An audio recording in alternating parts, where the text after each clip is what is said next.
Steve, another busy weekend for us, mate. We had our own show on Friday in Liverpool, and then the day afterwards was down on the Sky Boxer show, where we had a hell of a lot of interest with 4 fighters and 1 reserve. But we'll just quickly go through our own show, yeah? Yes, yeah, it's the first one of 9 that we've got, haven't we, between now and Christmas, so it's glad to get one out of the way, and looking forward to knocking the others off now. Good start, Brian Collins making his debut, a long overdue debut, but actually he looked really impressive. Yeah, I was very pleased with him. Obviously we've had the upsets of 1 cancelled show and then 1 person not turning up to the fight after being there at the weigh-in, so he's had a bit of bad luck, like we've not just us experiencing bad luck in the COVID situation and everything that's followed since. Every promoter, I mean, every day I'm getting 10 texts looking for kids. You know, everyone knows I haven't that many kids who go on the away circuit, but they're screaming for fighters, and we managed to keep the show, and we had a decent show with six fights. You know, we obviously started with 10. But there's reasons why the other 4 didn't happen. Don't want to go into them now, but you know, we got 6 kids out, and they all won, and they're all good learning fights for them. Yeah. Just a quick, so Brian Phillips got a win.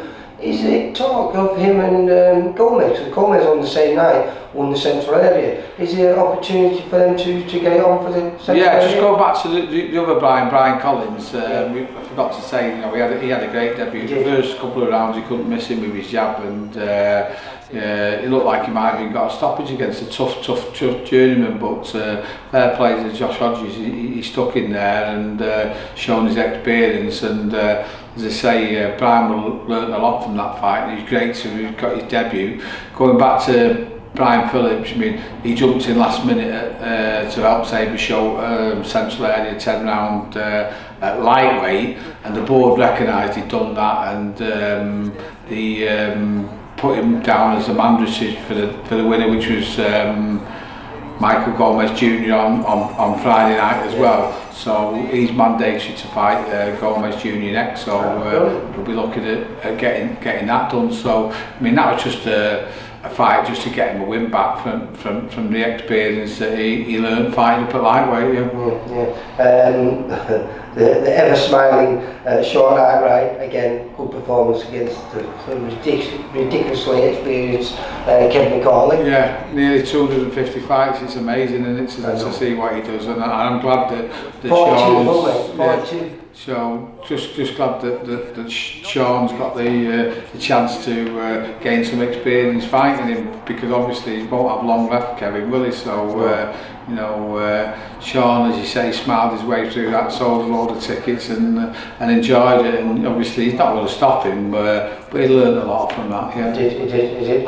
And then we had the rematch, Tom Aitchinson fighting the kid that he fought last.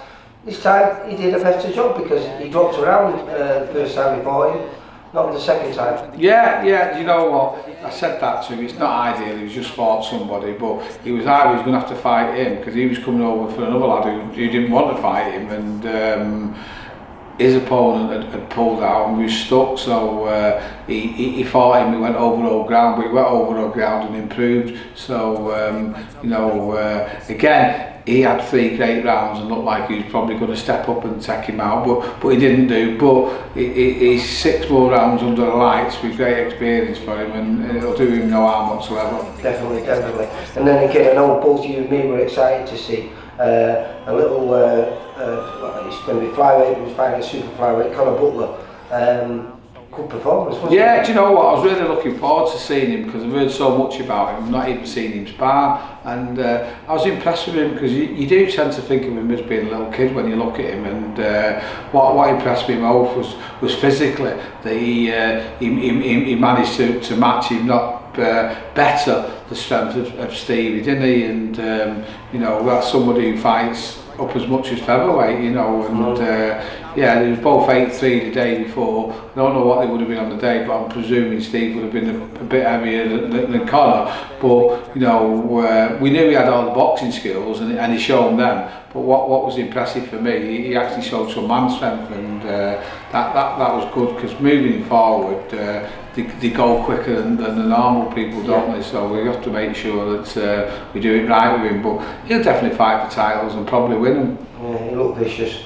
And then we had a little bit of a scare, actually really good performance, but there was a little, I don't think he actually took to canvas, but his bum was bounced off the bottom rope, didn't he? I think the ropes kept him up, didn't they? But no, Jake Barton, fantastic result for him. I know he was 58-56, but he boxed really well. He was also in control of the fight, but he had to be wary because the kid was explosive. He wasn't doing much, but when he was going back to the ropes, he was coming out throwing big wide left and right hooks, and he caught him. We won, didn't he? Put him over in the third, but it wasn't like he knocked him senseless. He just kind of warmed him up and realised that, you know, he was in the fight, because he was controlling the fight, but the kid was always dangerous, and, you know, he was a good opponent. He went to 6 rounds with him there, and we're actually bringing him back from Mally Wright in Leeds next week, so that would be good. We're going to talk about later. And then the next day was in Liverpool again for the Ultimate Boxer Super Lightweight Series, and we had 4 fighters in it, and what occasion? Yeah, it was. I think every single fighter in that tournament. So I was disappointed with Ben Fields, but we'll talk about him later on. Really put it on the line, and he made for the great show. I'm obviously disappointed they've got 4 in there, so I've got a 50% chance of getting the winner, and we didn't get the winner, so I was disappointed that we didn't have a winner, but I'm not disappointed in the performance of the 4 lads, because they all did themselves, VIP, families, trainers, everyone proud. There was some great fights. Well, let's start with the first quarter final, because that again was both VIP versus VIP. Kane Gardner against Nathan Bennett. what a way to start the show. Yeah, I mean, that set the tone for the night, didn't it? And when I say set the tone, it was actually the best fight of the night, wasn't it? It was very evenly matched, and when we was going, they were saying what a good fight we knew it was going to be, and, you know, we can say it now, we didn't mention it before, but both camps were supremely confident, thinking that it was fairly easy fights for the lads, and we knew that it wasn't an easy fight for either of them, and you know, we wasn't sure who was going to be the winner, and Nathan set out probably like you wouldn't expect him to do, you know, on the front throwing bombs. You didn't expect that, but that's what he chose to do. And you know, the first round, I don't think there was much in it. I think just after that, Kane was edging him, but, you know, not by big, except for probably in the last 20 seconds of the third round when Nathan had tied. But, you know, what a fight, and you know, it's too good of a fight to do for the rewards they got on TV show, like a VIP show again. But it would be nice if they could do 10 rounds and we could get them well paid on a Sky show. I think it'd be silly not to take that offer, because it was an absolute cracking fight. And then the second quarter final, again we had VIP interest.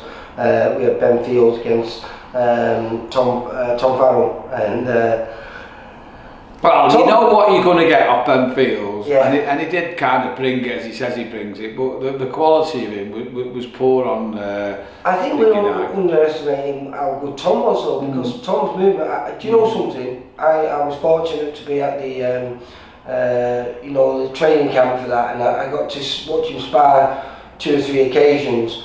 And actually, he was the one fighter that Tom prepared for, because I think Tom felt he could deal with everyone else, you know, because we're all boxers, but that pressure, the pressure and the brawl and the holding, the putting his nut in and everything like that. I mean, what amazed me about that fight more than anything was that someone actually scored it for Ben Fields, a split, and I don't want to go on about the scoring, but you know, it is a thing in boxing where, you know, I don't think any of them are Ben. I just think some of them have bad nights and misread fights, and the board should do something about the ones who consistently do it. But, you know, someone had Ben Fields winning that fight. It's just ridiculous, you know, a split decision, unbelievable.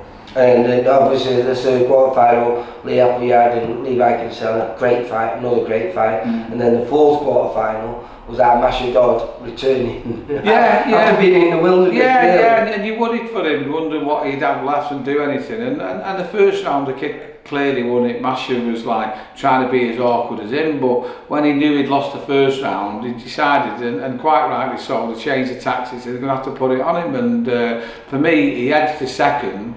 And then he bashed him up in the third. You know, I think if there'd have another 30 seconds to him, he might have even stopped him. So for me, it was quite an easy win. Not so easy because he lost the first round, but easy to score. You know what I mean? I had him winning the second and absolutely flying home in the third. And there's only about 3 people said to me afterwards, and I spoke to a lot of people, that they had doubts about the second. You know, everybody 100% knows he won the third, but probably out of, let's say, 50 people, 3 people thought that Corey Gibbs had won the second, and 2 of them was from his team. You know, so there was only had one neutral person that said he did it, and you know, I look back at my timeline on Twitter on Sunday morning, and you know, the Twitter Peter Fury and all, we're clearly convinced Masha had won it, and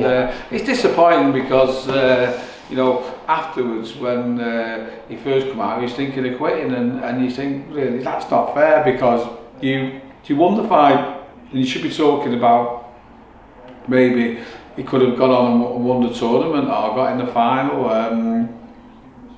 It's bad that judges make errors like that. But well, he felt he'd won the fight, and then when he spoke to everyone else and they had the same opinion as him, I think he backtracked, and then he just said, well, he's back, but he wants big fights. Yeah. Well, listen, let's hope we can do it. They might even do that as a rematch, because the word on the street is Sky had already done a deal with Corey Gibbs before the tournament, and maybe that's why Adam Smith and the commentators are so pro Corey Smith. Everyone's told me it's Corey Gibbs, and I've listened back to it, and they were pretty biased towards him. But listen, hey that's what it is. But yeah.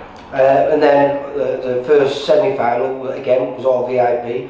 We had Kane Gardner and Tom Farrell. You know what? Another fantastic fight. It was a great fight.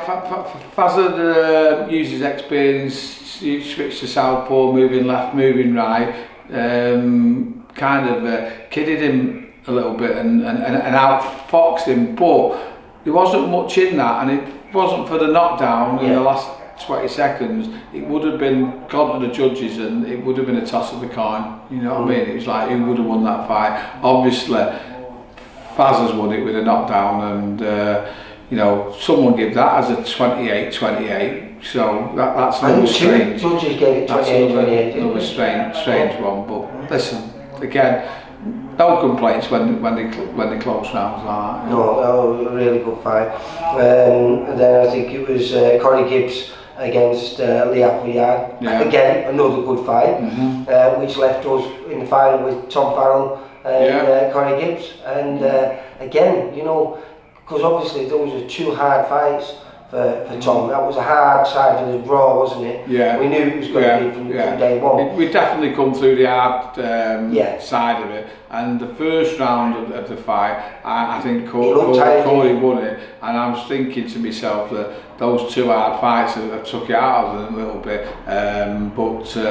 No, you come back in the second and third, and you've got an argument to say that Fazza won the second and the third, but they were both close rounds, and like, I can't argue over that 29-28 either way, which 2 of them did. 30-27, that's not a good card again. But it's done. He lost. I don't gripe about that one because they were close and they could have gone anyway. The Masha ones, I was a bit upset about that, because he for me won that fight, and at 36, bad decisions shouldn't be knocking you like that. But listen, it's done. Proud of all 4 of them. They'll all come again, and he was a very enjoyable evening of boxing. Yeah, it was really enjoyable. Right, well, I'm going to catch up with you in a few minutes. We're going to talk about the show we've got this weekend. Okay, Speak thank to you. in a minute. Bye.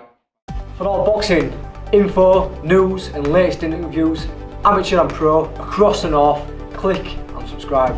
VIP Boxing Promotions. Also Twitter, Instagram and Facebook.